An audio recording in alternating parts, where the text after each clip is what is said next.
Informação semanal com Fátima Moreira. Olá, boa noite, seja bem-vindo ao novo canal, seja bem-vindo a esta informação semanal de sábado 3 de abril. A segunda fase do plano de desconfinamento entra já em vigor nesta segunda-feira, 5 de abril. O Governo determinou esta quinta-feira, na sequência do Conselho de Ministros, a reabertura do segundo e terceiro ciclos e centros de dia de apoio às pessoas idosas, prosseguindo a estratégia gradual de levantamento de medidas de confinamento no âmbito do combate à pandemia da doença Covid-19. A partir de segunda-feira, podemos passar à segunda fase do desconfinamento. Nessa segunda fase do desconfinamento, há um conjunto de atividades que são retomadas. Desde logo, de atividades escolares. Agora, para além do pré-escolar, para além do primeiro ciclo, abrirão as escolas do segundo e do terceiro ciclo. Abrirão também os respectivos ATLs para essas idades. Vão reabrir também os equipamentos sociais na área da deficiência e os centros de dia.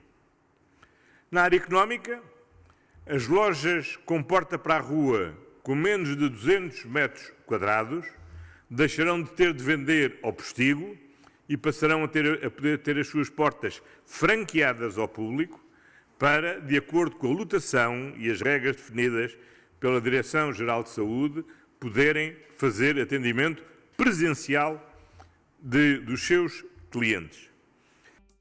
A Unidade de Saúde Bem Viver em Marco de Canaveses passou a receber o processo de vacinação contra a Covid-19. A Unidade de Saúde Bem Viver vai passar a receber, a partir desta quarta-feira, a campanha de vacinação à Covid-19, ficando esta unidade a ser a segunda unidade do Conselho de Marco de Canaveses a efetuar o processo. A autarquia marcoense esclarece que a 23 de fevereiro tinha iniciado a vacinação intensiva à população marcoense na Unidade de Saúde do Marco de Canaveses, sustentando que o reforço de meios do processo de vacinação surge na sequência das orientações do coordenador do Plano de Vacinação Nacional. O vice-almirante Gouveia e Melo enviou uma missiva ao município, dando conta da necessidade de acautelar a vacinação a um ritmo muito superior no segundo trimestre do ano, perspectivando-se um aumento da distribuição de doses. A Lijó vai ter um balcão SNS 24 em Vilar de Massada. O Conselho da Lijó vai contar com mais um balcão SNS 24 em Vilar de Massada a partir do mês de abril. O serviço vai funcionar na farmácia de Vilar de Massada e irá permitir marcar consultas, renovar receitas de medicamentos, realizar teleconsultas, consultar exames, aceder a guias de tratamento e prestar outros serviços. O município destaca que a entrada em funcionamento deste balcão irá evitar deslocações às unidades de saúde, o que se traduz numa mais-valia para os utentes, sobretudo no atual contexto de pandemia. Este balcão junta-se a outros já existentes no concelho, na freguesia de Sanfins do Douro e na União de Freguesias de Carlão e Amieiro. Este novo espaço resulta de uma rede de parcerias que envolve o município da Lijó e o agrupamento de Centros de Saúde Marão Douro Norte. A Câmara Municipal da Lijó avança que o balcão SNS 24 estará em funcionamento até à conclusão da construção da futura extensão de saúde de Vilar de Massada.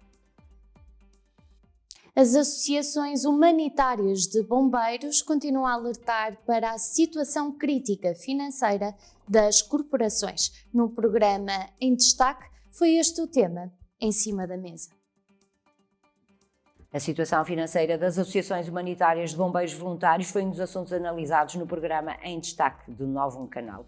Os elevados custos que têm sido suportados pelas associações desde o início da pandemia e a consequente perda da faturação em transporte de doentes não urgentes têm criado dificuldades financeiras que as corporações não conseguem ultrapassar. Além disso, segundo José Moraes, presidente da Federação dos Bombeiros do Distrito do Porto, há pagamentos de prestação de serviços que já deveriam ter sido efetuados há vários meses e que estão consecutivamente a ser adiados.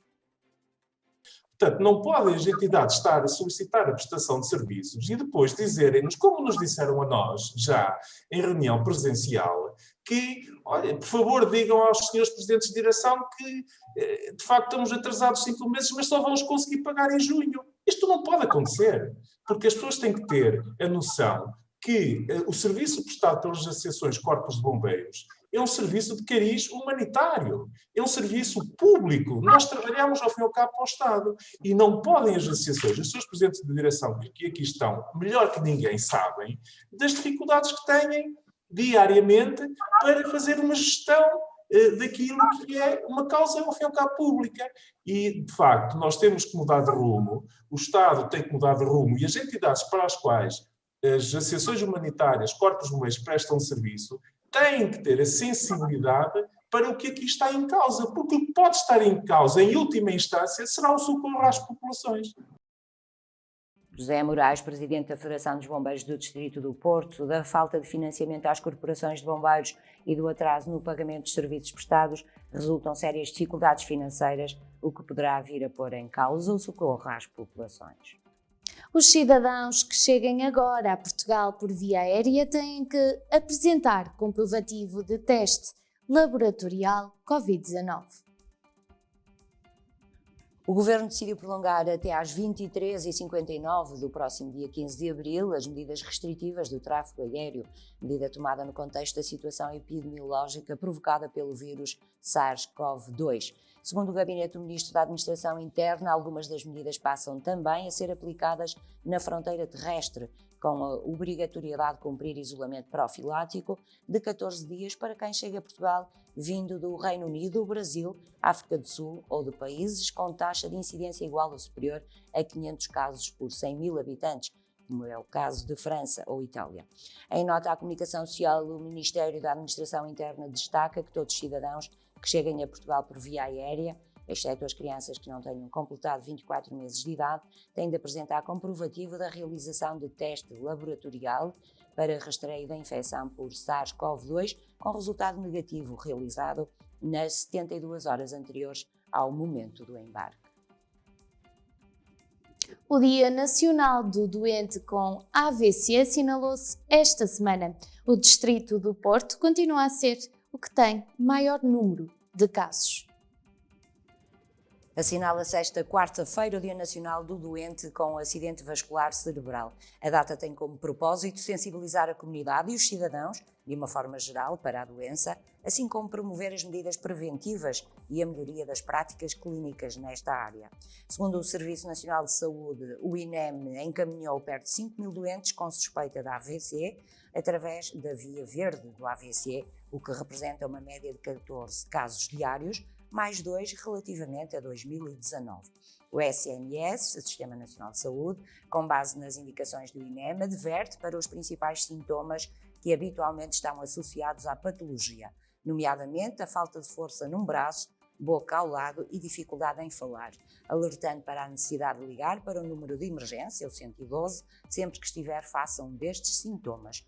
O SNS esclarece, remetendo uma vez mais para os dados do INEM, que é no Distrito do Porto que a patologia se faz sentir com mais intensidade, com 1.102 doentes encaminhados através da Via Verde, do AVC, seguindo-se depois Lisboa e Braga.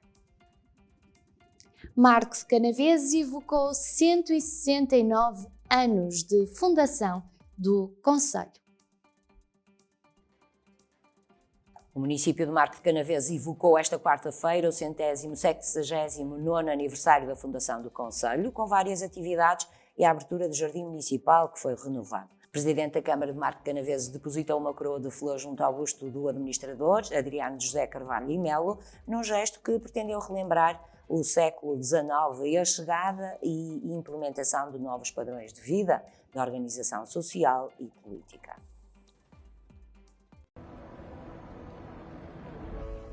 No dia 31 de março de 1852, a Rainha Dona Maria II formalizou o decreto que deu origem a um novo município. Essa é a razão principal para hoje, neste local de centralidade da URB e junto ao busto do primeiro administrador, Adriano José de Carvalho e Melo, prestarmos esta homenagem com a deposição de uma coroa de flores. Com este gesto, lembramos o século XIX e a chegada dos tempos contemporâneos, com a introdução de novos padrões de vida, de organização social e política e consequência das revoluções liberais. Este é um dia de particular relevância para o nosso Conselho, em que cumprimos 169 anos de existência, comunidade territorial e administrativa, e assinalamos uma data muito importante em que temos a oportunidade de celebrar o Marco de Canaveses, a sua história, o seu ideário e o seu simbolismo. O deputado da Assembleia da República Penafilense, António Cunha, e também comentador do Novo Canal no programa Democracia em Debate, diz que a redução do número de alunos por turma implicaria a contratação de mais profissionais. O deputado penafilense António Cunha, eleito pelo Círculo Eleitoral PSD Porto à Assembleia da República, defendeu esta quarta-feira no plenário, a propósito de uma petição apresentada por Ana Rita Lagoas Dias, pela redução no número de alunos por turma, que esta teria uma implicação imediata no aumento dos custos, na contratação de mais professores e mais assistentes operacionais. A redução do número de turmas, a redução do número de alunos por turma pretendida pelos mesmos teria uma implicação imediata no aumento dos custos de contratação de mais professores e mais assistentes operacionais. Pergunto quanto custaria ao orçamento do Estado a diminuição dos alunos por turma que estes projetos de lei propõem. Quantos milhões de euros? Mais, com o aumento de turmas proposto nesses mesmos projetos de lei, entre 19% e 30%, questiono também onde haveria salas ou escolas para mais turmas. Paradoxalmente, teria o país de construir mais escolas em tempos de contração demográfica assinalável. O deputado, na sua intervenção, desferiu várias críticas ao Governo a propósito da carga fiscal, mas também do alargamento dos apoios sociais, cujos diplomas foram recentemente aprovados pelo Presidente da República, mas que o Governo pediu, entretanto, a fiscalização sucessiva dos mesmos ao Tribunal Constitucional. A Conferência Episcopal Portuguesa congratula-se com a decisão do Tribunal Constitucional sobre a eutanásia. A Conferência Episcopal Portuguesa congratulou-se com a decisão do Tribunal Constitucional que declarou inconstitucional a lei da Assembleia da República que tinha aprovado a eutanásia e o suicídio assistido. A Conferência Episcopal destaca, por intermédio do Padre Manuel Barbosa, secretário e porta-voz, a propósito da decisão do Tribunal Constitucional, que a vida humana é inviolável e reafirma a posição da Igreja nesta matéria e neste processo. A Conferência Episcopal Portuguesa destaca que a eutanásia e o suicídio assistido são contra a dignidade humana e também contra os princípios que se encontram plasmados e vertidos na Constituição da República Portuguesa. O relatório anual da Segurança Interna aponta para um decréscimo acentuado da criminalidade violenta e grave. O relatório anual da Segurança Interna relativo a 2020, que foi esta terça-feira alvo de análise em reunião do Conselho Superior de Segurança Interna, aponta para uma descida muito acentuada em 2020 da criminalidade geral e mesmo da criminalidade violenta e grave. O principal facto a assinalar é a descida muito acentuada no ano passado relativamente ao ano anterior da criminalidade participada, quer a geral, com menos 36.817 participações, a que corresponde uma variação de menos 11%, quer a criminalidade violenta e grave, com menos 1.929 participações, o que corresponde a uma variação de menos 13,4%, refere o Gabinete do Primeiro-Ministro em informação que se encontra publicada no site da República Portuguesa. Com efeito, restaram-se em 2020 os valores mais baixos de sempre de criminalidade participada desde que há registro nestes moldes, o que constitui uma retoma da tendência de decréscimo verificada desde 2009. A JST de Baião promoveu um debate sobre o fator de desenvolvimento do turismo. O turismo, enquanto setor estratégico de enormes potencialidades, esteve em debate ontem à noite numa iniciativa promovida pela JSD Baião, que contou com a presença de Gerardo Pereiro Pérez, antropólogo, sociólogo e investigador da área do turismo. Gerardo Pereira Pérez considera que o turismo é uma alavanca importante em termos de desenvolvimento de qualquer localidade. Gostava de começar por afirmar que o turismo é cada vez menos um setor e mais um multissetor. No sentido de que o turismo vem demostrando que é um multiplicador da riqueza e que é menos dependente do que no passado era, e é cada vez máis uma alavanca e un instrumento de desenvolvimento local, regional, nacional e internacional, con efeitos diversos, ¿no? Con efeitos sociais, culturais, ambientais, económicos, e sobre visitantes e visitados, non só sobre as comunidades, e tamén con efeitos ás veces non moito positivos, non tudo é cor de rosa no turismo. Entón, a segunda idea que eu gostaba de partillar é que o turismo é cada vez máis un multisector e é tamén ten un potencial enorme na recuperación das crises económicas, como foi demostrado no 2008 e 2009. O Bloco de Esquerda promoveu um debate sobre o ambiente e contou com a presença da deputada Maria Manuel Rola. Lutar pelo clima e mudar a mobilidade foi o mote do debate promovido ontem à noite pelo Bloco de Esquerda de Lousada. O debate contou com a presença da deputada Maria Manuel Rola, o biólogo Pedro Sá e a ativista climática Eva Cosme. Insere-se num conjunto de debates sobre vários temas nacionais e concelhios. A deputada Maria Manuel Rola defende uma atuação conjunta entre várias entidades para que se definam estratégias. A reconversão energética é um dos caminhos apontados para diminuir a poluição, mas há que ter algumas cautelas.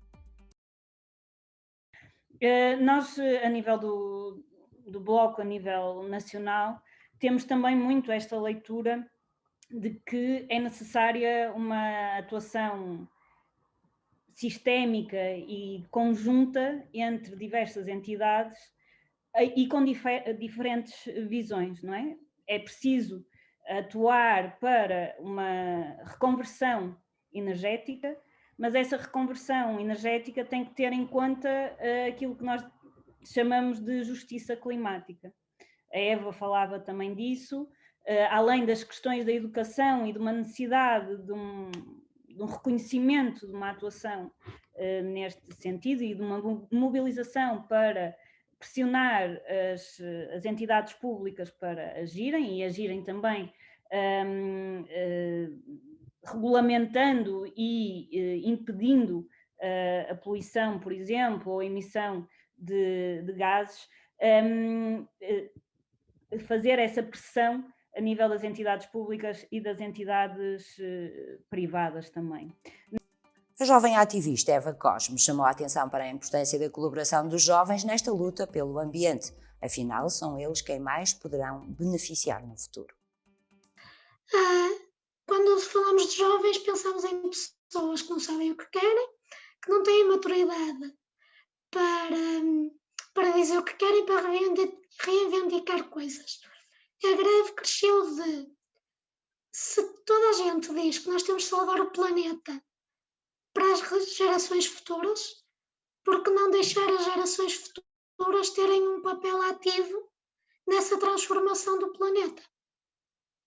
Então é pegar nessa falta de envolvimento das camadas mais jovens e tentar-lhes mostrar que afinal a nossa voz conta para alguma coisa, conta para fazer pressão nos órgãos políticos, porque acho que toda a gente já reparou que há 5 anos atrás havia muito menos agenda ambiental na esfera política do que existe agora, e isso começou um bocado a mudar quando começaram a haver as greves, porque começou-se a juntar muita gente, não só a greve estudantil, não é? Não só estudantes, mas também a congregar pessoas mais velhas, pessoas cientistas, e começamos a mudar, principalmente, o debate na esfera pública, e as pessoas começaram-nos a levar mais a sério, porque tínhamos um debate coerente, focado na ciência. Eva Cosme, os jovens pretendem ser uma voz ativa na defesa do clima. Mudar as políticas ambientais é a ideia-chave para o biólogo Pedro Sá, que avançou com algumas das iniciativas que a autarquia de Lousada está a promover, tendo em conta o ambiente. e aqui em Portugal já estamos a dar bons passos e começa-se a mudar agora um bocadinho as políticas ambientais, mas mesmo assim ainda temos um longo caminho pela frente. E neste caso combatemos isto em várias frentes. Começámos com o Planta Lousada, com a plantação de muitas árvores, neste caso já vamos em 65 mil árvores nos últimos 5 anos. O Lousada Guarda-Rios, tentar reavivar uma antiga profissão que infelizmente foi deixada, que era o guarda-rios, que tomava conta do nosso bem mais precioso, que é a água, que será o ouro do próximo século e mesmo das próximas décadas. Também um bocadinho valorizar o nosso património natural, com os gigantes verdes, com uma das primeiras paisagens protegidas locais, uma das primeiras, mas uma das mais recentes, pelo menos a mais recente, paisagem protegida de âmbito local.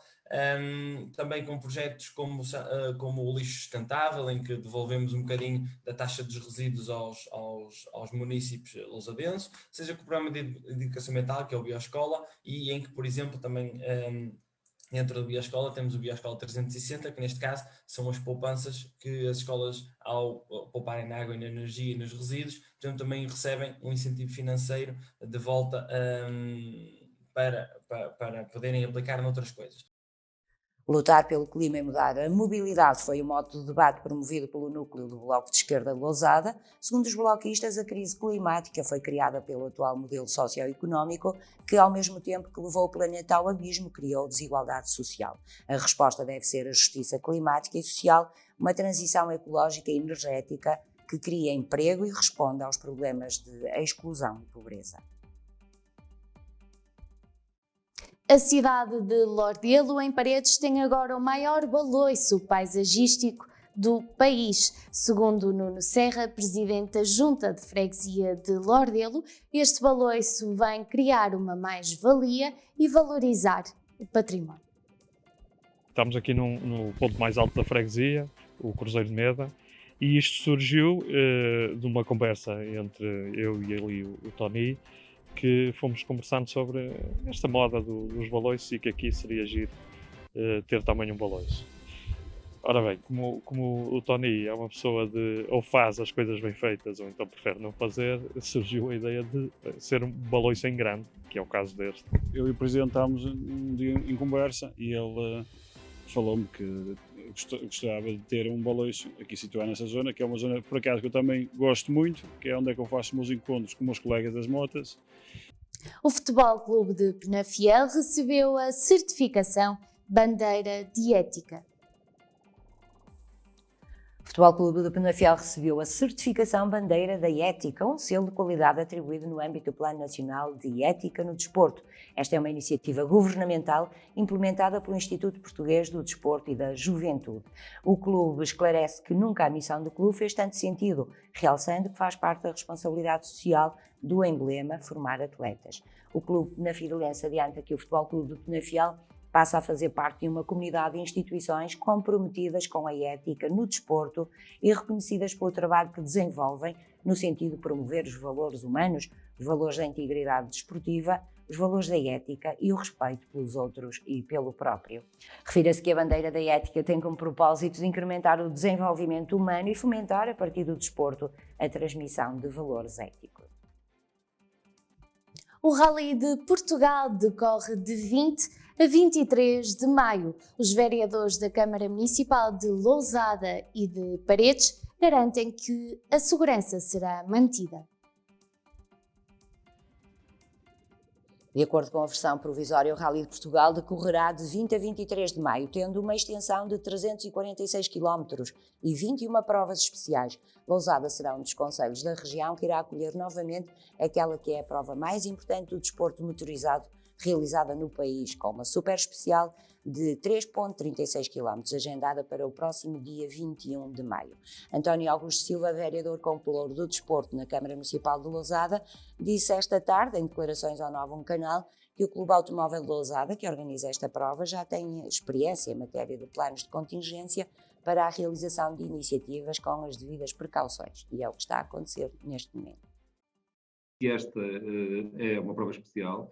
para além de ser uma prova internacional, é uma prova que decorre neste período de pandemia, mas já não é a primeira vez que o CAL organiza provas nestas circunstâncias. Já tivemos no ano civil anterior, o Nacional de Rallycross, que também foi organizado em circunstâncias semelhantes. Portanto, o ACP também tem um plano de contingência, portanto, tudo será seguido rigorosamente para que as condições que estão negociadas com a DGS sejam cumpridas com todo o rigor. Apesar da provável inexistência do público da realização desta prova, resultará sempre, segundo este responsável, notoriedade e prestígio para o município. Claramente, o Rally de Portugal e outras provas desportivas de desportos motorizados são claramente impactantes para a economia local, nomeadamente para a área da restauração e da hotelaria. Previsivelmente, e nós ainda acreditamos que este previsivelmente possa não se concretizar completamente e que haja aqui algum público, mas previsivelmente a prova será este ano sem público e, portanto, esse impacto não se fará sentir da mesma forma. Contudo, não deixa de ser estratégico para a Lousada manter-se numa prova desta dimensão e não sair no momento em que a prova, obviamente, para se manter em Portugal, mais necessita da contribuição e do apoio dos municípios que tradicionalmente se envolvem na organização do Rally de Portugal. António Augusto Silva, vereador com Pelouro do Desporto na Câmara Municipal de Lousada, refira-se que na véspera, no dia 20 de maio, o Concelho Vizinho de Paredes irá acolher o Shakedown com uma extensão de 4,60 km. Também em Paredes, os preparativos estão a avançar, tendo em consideração todos os condicionalismos e todas as exigências necessárias para manter a segurança dos participantes e, se for o caso, do público, conforme adiantou Paulo Silva, vereador do Desporto na autarquia local.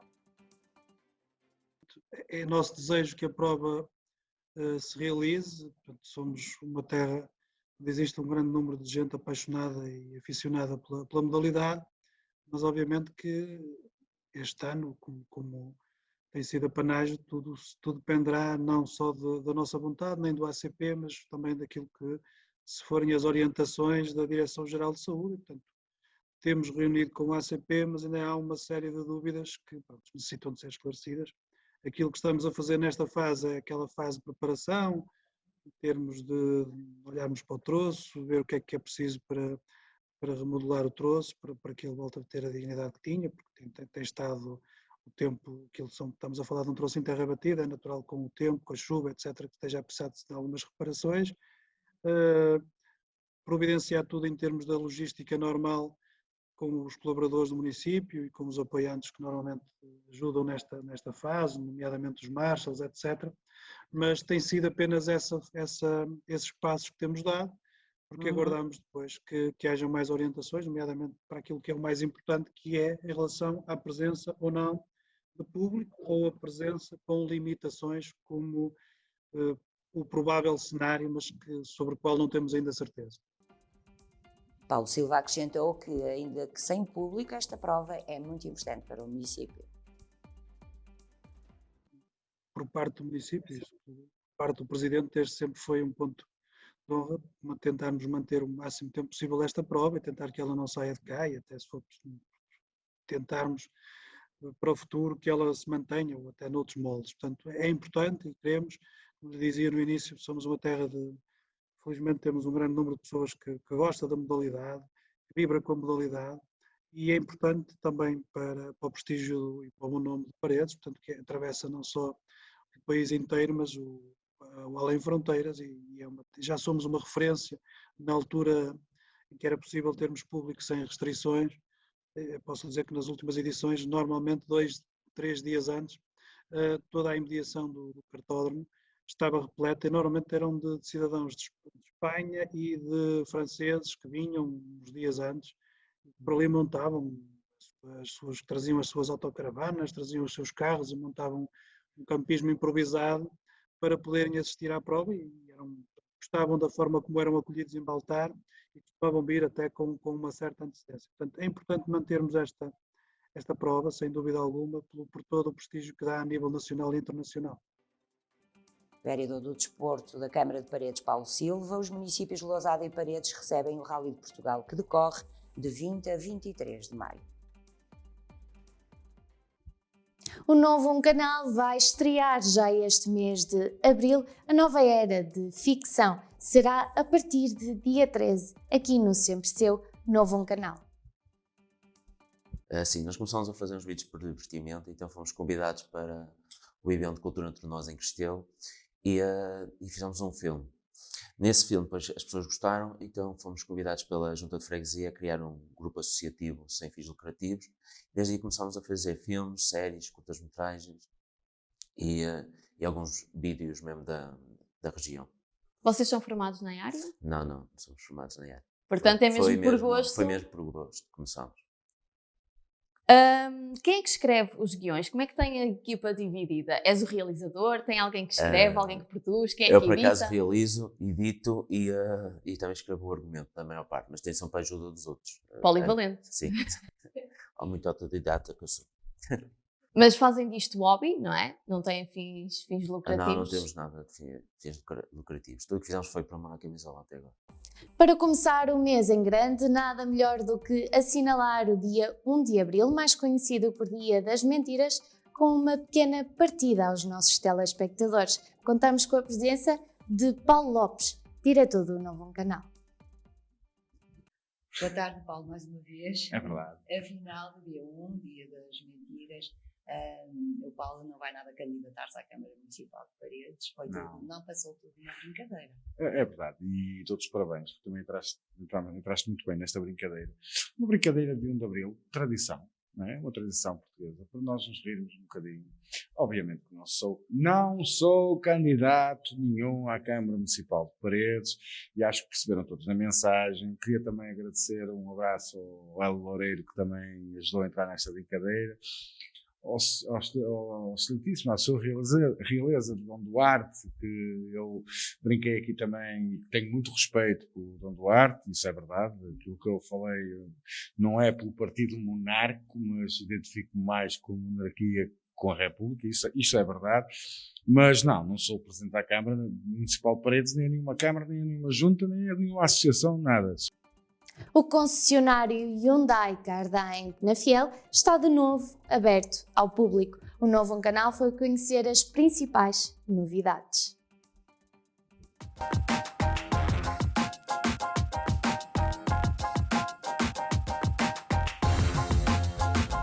A Carda, no setor automóvel, foi dos setores a abrir nesta primeira vaga.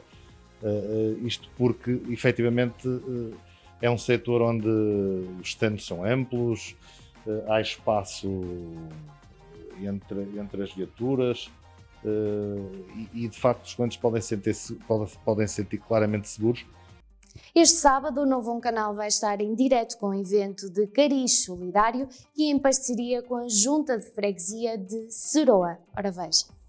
O objetivo, quando foi pensado o evento, foi essencialmente numa retoma cultural de espetáculos na nossa Casa da Cultura.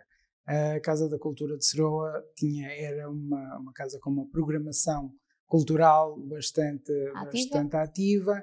Antes da pandemia, obviamente, que foi suspensa há cerca de um ano a esta parte. E por isso acho que estamos na hora de voltar de uma retoma para ajudar também os artistas, para voltar outra vez as pessoas a regressarem à Casa da Cultura. Também está previsto em termos governamentais que as casas possam ter alguns 50% de espectadores, portanto é uma retoma. O Informação Semanal vai agora para uma curta pausa publicitária de 30 segundos. Fique desse lado, nós voltamos já com a segunda parte e com os comentários de Diogo Meireles.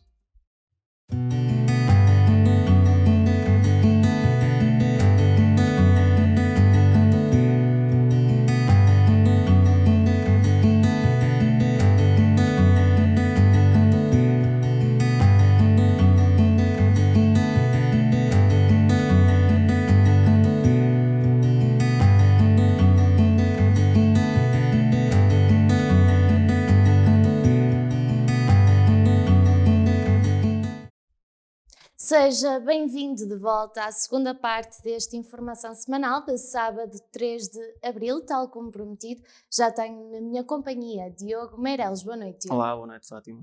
Diogo, o primeiro tema que nos trazes hoje é uma visão sobre a taxa de desemprego jovem em Portugal e na região norte também. Certo, importa fazer a comparação entre os números observados no continente, em Portugal, e também naquilo que diz respeito à região norte, para também percebermos se, em comparação com as outras regiões do país, se o desemprego jovem está num estado pior ou num estado melhor. O que é que importa refletir sobre este assunto? O número de jovens até aos 35 anos inscritos no Centro de Emprego em novembro de 2020, em Portugal continental, situou-se nos 124 mil jovens desempregados inscritos. Fazendo a comparação para fevereiro de 2021, portanto há um mês atrás, esse número aumentou para 133. Portanto, nós aqui, já em plena pandemia, estamos a observar que o número de desempregados jovens tem vindo a aumentar nos últimos meses. Muito consequência destes últimos tempos pandémicos também. Sim, sem dúvida nenhuma que a questão da pandemia prejudica o desemprego, não só o desemprego jovem, mas o desemprego na sua generalidade. Mas nós, para percebermos o impacto da pandemia no desemprego, podemos analisar outro dado, que é o crescimento de inscritos em comparação relativamente a fevereiro de 2020, portanto pré-pandemia, e o número observado no mês passado, fevereiro de 2021, em que sabemos que o número de jovens, a percentagem, aliás, de jovens desempregados com menos de 25 anos subiu 40%. Portanto, entre fevereiro de 2020 e fevereiro de 2021, a taxa de desemprego jovem, de jovens inscritos no Centro de Emprego, aumentou 40%. Ou melhor, peço desculpa, aumentou 50%. Relativamente à região norte, o número de jovens, ou melhor, o aumento de desempregados entre os 25 e os 34 anos foi de 44%. Portanto, aqui também o impacto negativo da pandemia no desemprego não se fez sentir de uma forma tão vincada na região norte face àquilo que se verificou no país. Agora, o grande número que aqui está, nós podemos perceber que temos um grande problema nos jovens entre os 25 e os 34, menos em relação aos jovens com menos de 25 anos, e 60% é um número estrondoso. E o que é que importa refletir aqui? É ver as soluções para resolver este problema. E quais são as soluções, Diogo? Do teu ponto de vista? Do meu ponto de vista, aliás, este tema, eu resolvi trazer este tema porque há uma plataforma muito interessante que ajuda a resolver esta problemática, que é o website do Pacto Local para a Empregabilidade e Empreendedorismo Jovem. E este site foi uma excelente ideia e é um excelente suporte, porque não só apresentam boas práticas em que os municípios podem adotar em prol do empreendedorismo e do emprego jovem, e também medidas de apoio que podem ser tomadas para resolver esses problemas. Eu posso dar aqui alguns exemplos de algumas dessas medidas e de boas práticas, nomeadamente a nível de boas práticas, haver atividades, haver eventos de fomento do empreendedorismo jovem, em que também haja um dinheiro alocado para que os projetos vencedores sejam implementados, focados para os jovens. Já esse tipo de projetos não é muito mais alargado, mas este seria apenas e só para projetos apresentados por jovens. Pelos jovens. Agora, além deste exemplo, eu recomendo visitarem este website, porque tem lá medidas, tem lá soluções muito interessantes para os municípios adotarem em prol do emprego jovem. Tu que és jovem, Diogo, é preocupante ver este tipo de taxas no que diz respeito ao desemprego? Sim, sobretudo porque o emprego é fundamental para a vida de qualquer pessoa. Não havendo emprego, não há rendimento e dificilmente uma pessoa consegue ter uma vida digna. Portanto, o emprego é... E para a economia em geral. Exatamente. O emprego é a prioridade das prioridades. E depois temos de perceber o seguinte: os jovens portugueses são ou não qualificados? Sim. Eu diariamente lido com muitos jovens e cada vez mais me apercebo do seguinte: nós efetivamente em Portugal temos jovens muito competentes, jovens bem qualificados, jovens motivados, com motivação, com espírito de iniciativa, com garra e com vontade de melhorar e fazer melhor e de agir. E isto é o que se tem notado. E o que não pode acontecer, ou infelizmente o que às vezes acontece, e com estes números é o que tem vindo a acontecer, esses jovens com essas capacidades, com essas qualidades, não conseguem agir, não conseguem colocar essas habilidades, essas competências em prática. Porque o problema não está nos jovens, está nas oportunidades. E aqui uma palavra muito importante para a juventude, porque às vezes eles podem achar que pelo facto de não terem emprego, o problema tem a ver com eles. Não tem a ver com eles, tem a ver com o enquadramento da sociedade, com o contexto em que nós vivemos.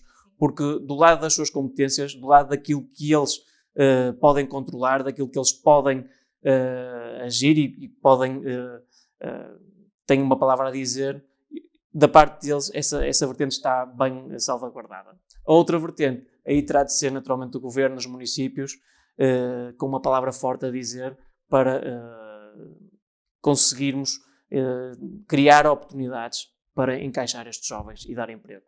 Muito bem, Diogo. Passando para o segundo tema, a importância do direito a desligar do trabalho. Este tema é mais importante que nunca, principalmente em tempos pandémicos em que muitos dos portugueses estão em casa em teletrabalho e, portanto, aqui não há nenhum botão, digamos, no nosso corpo em que nos faça desligar do trabalho e às vezes acaba por se arrastar um bocadinho e confundir-se com a vida pessoal. Sim, o grande desafio sobre este tema é o equilíbrio entre a vida pessoal e a vida profissional. Mais uma vez, nesta altura de pandemia, este problema em específico intensificou-se, agravou-se, mas já era um problema do passado, pré-pandemia. Já em 2017, por exemplo, foi um ano em que se falou muito sobre esta problemática, e agora nós percebemos que é algo que nós temos de olhar com muito cuidado, porque as pessoas podem passar muitas horas em frente ao computador a trabalhar e em vez de se desligarem do trabalho por acharem que ou não estão a ser competentes se não responderem fora de horas, e isso é um problema, porque efetivamente nós para trabalharmos bem temos de ter um bom descanso, porque depois a nossa produtividade e o nosso rendimento não são os desejáveis, e depois também a nível de saúde mental e saúde física temos impactos negativos, e isso prejudica não só as empresas, não só o empregador, como os próprios empregados, como os próprios trabalhadores. E aqui, já recentemente, a Comissão Europeia viu aprovada uma recomendação para ser legislada, para serem legisladas medidas sobre o direito de desligar. Só que o que é que aconteceu? Essas medidas foram adiadas, portanto, num espaço de 3 anos, ficou em stand-by. Portanto, esta legislação foi suspensa, por assim dizer, mas, independentemente disso, é importante percebermos o seguinte, que não é preciso haver uma lei, e até houve uma jurista que defendeu precisamente isto que eu vou dizer. Não é preciso haver uma lei para nós sabermos que temos de desligar. Era precisamente isso que te ia perguntar, Diogo. Acho que já deveria estar na consciência e na parte ética e moral de cada pessoa saber desligar e saber qual é a altura para responder. Só que a verdade é que, mesmo que daqui para a frente exista uma lei, as pessoas podem continuar a não fazê-lo. Exatamente. Portanto, havendo lei ou não havendo lei, se não houver vontade das próprias pessoas e dos próprios empregadores em fomentar este desligamento, que é tão importante e necessário, esta solução tem de partir de nós próprios. De nós assumirmos que, sim, chegou a altura, determinada hora do dia, não vou olhar mais para o telemóvel, para o e-mail, vou dedicar tempo de qualidade com a minha família, com os filhos. Isso é muito importante. E a verdade é que muitos de nós, o nosso telemóvel pessoal acaba por ser também o telemóvel usado para o trabalho. Portanto, se desligarmos do telemóvel, consequentemente desligamos do trabalho, mas também poderemos estar desligados da área pessoal e de alguma urgência. Portanto, muitas vezes é quase que inevitável.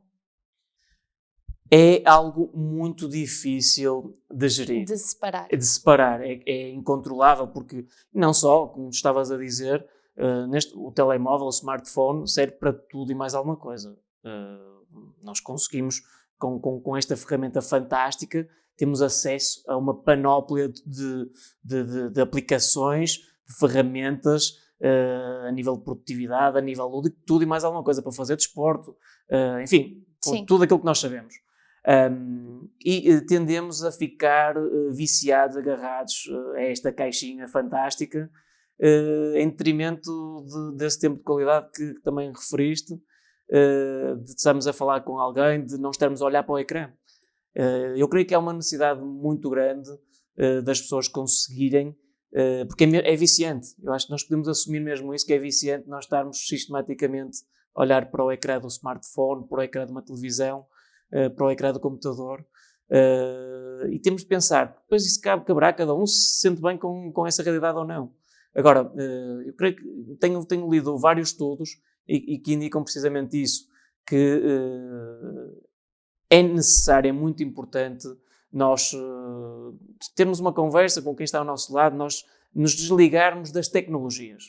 Este é o conceito certo. Desligar das tecnologias, passar mais tempo fora de casa. Neste momento há restrições certamente, mas é importante haver os chamados passeios higiênicos de meia hora, 45 minutos, e que tenho observado, curiosamente, cada vez mais pessoas adotam essas práticas, e quer dizer alguma coisa, quer dizer que talvez resulte, talvez as pessoas se sintam melhor, tenham uma sensação de bem-estar por adotar esses estilos saudáveis.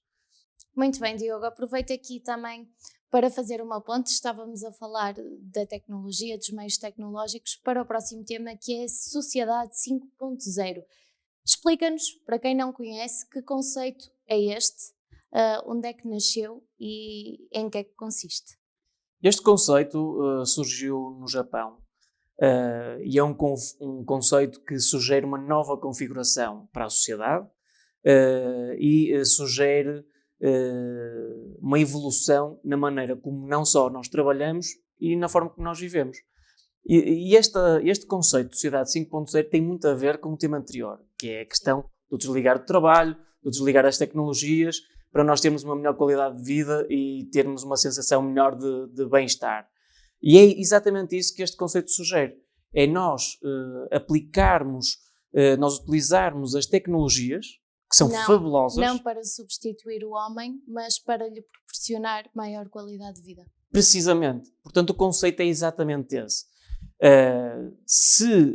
Na Revolução 4.0, que nós agora já estamos numa era pós-Revolução Digital 4.0, porque a tecnologia já entrou nas nossas vidas, como há pouco falamos na questão do smartphone, do computador, toda a tecnologia, todas as ferramentas servem para um aumento de produtividade. A internet, por exemplo, hoje em dia serve para várias coisas, é a chamada internet das coisas, e isso serve para aumentar a produtividade e para sermos mais eficientes. Agora, o que a Sociedade 5.0 sugere é nós olharmos além da eficiência que as tecnologias nos podem proporcionar e do aumento da produtividade, nós possamos utilizar a tecnologia para, por exemplo, em questões relacionadas com o trabalho, aqueles trabalhos mais repetitivos, os trabalhos mais chatos, já há tecnologia, já há inteligência artificial que substitui as pessoas nessas tarefas. E essas pessoas, em vez de estarem a fazer tarefas mais aborrecidas e repetitivas e que já há tecnologia para fazer, as pessoas podem estar dedicadas a outras coisas, a fazer algo que seja melhor para as próprias pessoas, porque isto não quer dizer que a tecnologia substitua as pessoas. É que a tecnologia... Podem encaminhá-las para outra parte. Encaminhá-las para outra parte.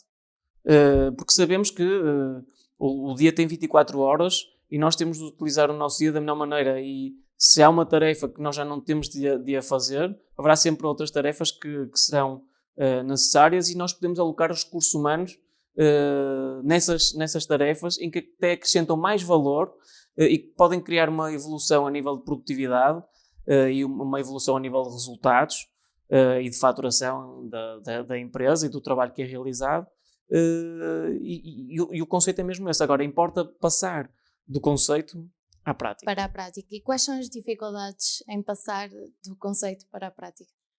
As dificuldades de passar do conceito para a prática têm a ver com a vontade. Portanto, a nível teórico, a nível conceptual, já está tudo analisado, já está tudo alinhavado. analisado. Exatamente, aliás, mais uma vez aqui com a internet das coisas, nós podemos fazer uma pesquisa no Google e pesquisar de uma forma mais aprofundada o conceito de sociedade 5.0 e está lá tudo explicado, qual é que é a definição, o que é que esta filosofia, entre aspas, sugere. Agora, depende da vontade, mais uma vez, de cada um e dos Estados. Neste caso, o Japão assumiu perentoriamente que quer abraçar este conceito, quer passar do conceito à prática e querem ser pioneiros nisso. Se nós virmos aquilo que são as sugestões de muitos futuristas, a próxima transição vai ser mesmo esta, é passar de uma revolução digital em que já temos tecnologia à nossa disposição para tudo e mais alguma coisa, para todas as áreas, e agora chegou o momento de utilizarmos essas ferramentas para a nossa qualidade de vida, para diminuir desigualdades, para aumentar a riqueza, para aumentar o bem-estar, mais uma vez aqui, o bem-estar das pessoas e colocar as pessoas no centro. Em vez de colocar as pessoas em primeiro lugar. Creio que os países, como agora o Japão está a querer fazer, os países que colocarem o ser humano como a sua principal prioridade e tudo à volta ser utilizado em prol das pessoas, vão ser os Estados e as sociedades mais desenvolvidas, com maior riqueza e com uma população mais feliz. Mais feliz. Muito obrigada, Diogo. Desejo-te um bom fim de semana e uma feliz Páscoa. Obrigado, Fátima, igualmente. Quanto a si, é também o que lhe desejo para este fim de semana de Páscoa. Não se esqueça, fique em casa, cuide dos seus e cuide, acima de tudo, de si. Tenha uma boa noite e um bom fim de semana.